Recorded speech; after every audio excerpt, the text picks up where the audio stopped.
Is my sweet life Saturday afternoon. அன்றைக்கி வாசலில் நின்றுக்கிட்டு இருந்தேன்னா அப்போ வந்து 5 கிலோ 100 வெங்காயம், 5 கிலோ 100 தக்காளி அப்படின்னு சொல்லிட்டு விற்றுக்கிட்டு வந்துட்டு இருந்தாங்க. ஏன் வேஸ்ட் பண்ணணும் அப்படின்னு சொல்லிட்டு தான் 5 கிலோ 100 தக்காளி வாங்க வேணாம், வெங்காயம் மட்டும் வாங்கிக்கிட்டு 2.5 கிலோ வந்து 50 ரூபா அப்படின்னு சொல்லிட்டு தக்காளி வாங்கிக்கிட்டேன். அது எல்லாத்தையும் ஆர்கனைசேஷன் பண்ணி வைக்கலான்னு சொல்லிட்டு தான் ஒவ்வொரு பாத்திரத்துலையும் எடுத்து வச்சுக்கிட்டேன். இந்த தக்காளிலாம் எக்ஸ்ட்ரா கொடுத்துருந்தாங்க.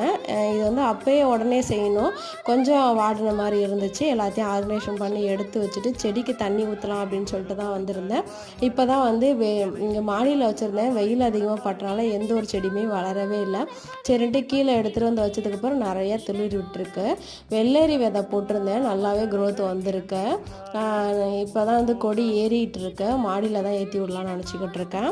அதுக்கப்புறம் கொஞ்சோண்டு பசலைக்கீரை இருந்துச்சு, தக்காளி செடியும் போட்டிருந்தேன், நல்லாவே இருந்தது க்ரோத்து. அன்றைக்கி மிளகாத்தூள் தான் அரைச்சி வச்சுருந்தேன், எடுத்து வச்சாச்சு. தேங்க்ஸ் ஃபார் வாட்சிங்.